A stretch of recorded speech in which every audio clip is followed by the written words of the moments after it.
আল্লাহ পাক বলেছেন, শোনেন, আল্লাহ পাক বলেছেন কিয়ামতের মাঠে আল্লাহ পাক বলবেন, নিজেই বলবেন যে আইনা আইনা মুতাহাবুনা লিজালালি, আমার ইজ্জতের জন্য যারা পরস্পরকে ভালোবাসতো এরা কোথায়?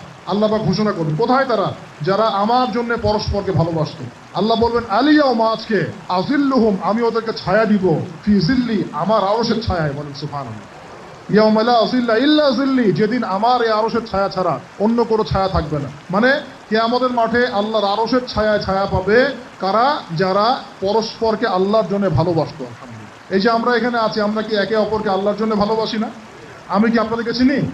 আপনারা কি আমাকে চিনেন? এই যে আপনারা আলেমুল আমাদেরকে ভালোবাসেন, ইসলামকে ভালোবাসেন, কিসের জন্য বাসেন? আল্লাহর জন্য। এই আল্লাহর জন্য যারা পরস্পরকে মহব্বত করে, আল্লাহ পাক তাদেরকে আরশের ছায়ায় ছায়া দিবেন। আরো একটা নেকি আছে, বলবো?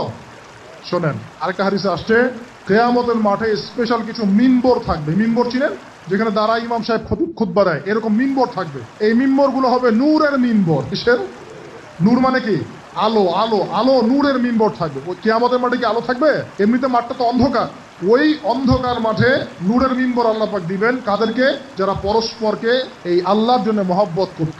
আর নবীগণ, শহীদগণ তাদের দিকে তাকায় থাকবে। তাকায় নবীগণ, শহীদগণ পর্যন্ত এই মানুষগুলোকে দেখে ঈর্ষা করবে, কাশ আমরাও যদি এমন হতে পারি।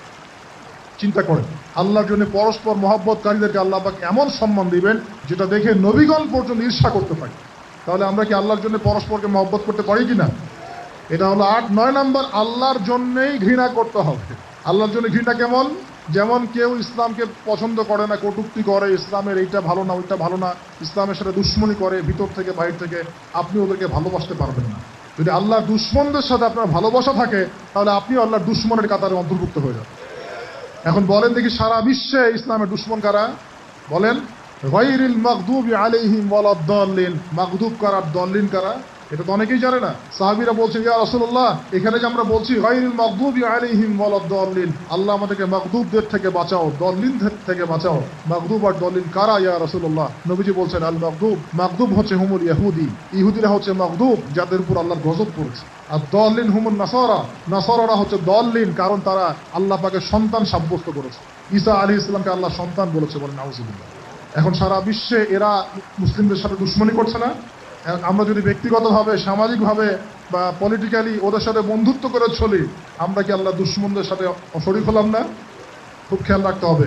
আল্লাহর জন্য ভালোবাসা, আল্লাহর জন্য দুশ্মনী। আল্লাহ পাক আমাদেরকে বোঝার তৌফিক দান করেন। এবং সবশেষ যেটা 10 নাম্বার, সেটা হলো আল্লাহওয়ালা মানুষ যারা, সেই মানুষদের সাথে মহব্বত রাখলে আল্লাহ আপনাকে ভালোবাসবেন। আল্লাহওয়ালা মানুষদের সাথে মহব্বত রাখতে চান, নাকি আপনার এই জেনাকারী গার্লফ্রেন্ডের সাথে আপনি মহব্বত রাখতে চান? আল্লাহ পাক আমাদের সবাইকে আল্লাহওয়ালা মানুষদেরকে ভালোবাসার তৌফিক দান করুন এবং তাদের সোহবতে থাকার তৌফিক দান করুন। মনের ভিতর থেকে সমস্ত রকম হিংসা, বিদ্বেষ, অহংকার, রিয়া, পরশ্রীকাতরতা, এগুলোকে দূর করার তৌফিক আল্লাহ পাক দান করুন। আমরা দোয়া করি আল্লাহ পাক সবাইকে তাওহীদপন্থী হওয়ার তৌফিক দান করুন, নবীর সুন্নতের উপর আমল করার তৌফিক দান করুন।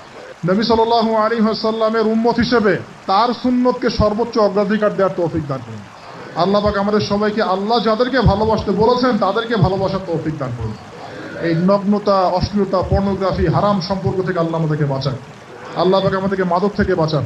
আল্লাহ পাক আমাদেরকে পরস্পরকে আল্লাহর জন্য ভালোবাসার তৌফিক দান করুন। আল্লাহ পাক আমাদের সবাইকে আরশের ছায়া পাওয়ার তৌফিক দান করুন। আল্লাহ পাক আমাদের সবাইকে বেশি বেশি কোরআন তেলাওয়াত এবং নামাজ পড়ার তৌফিক দান করুন।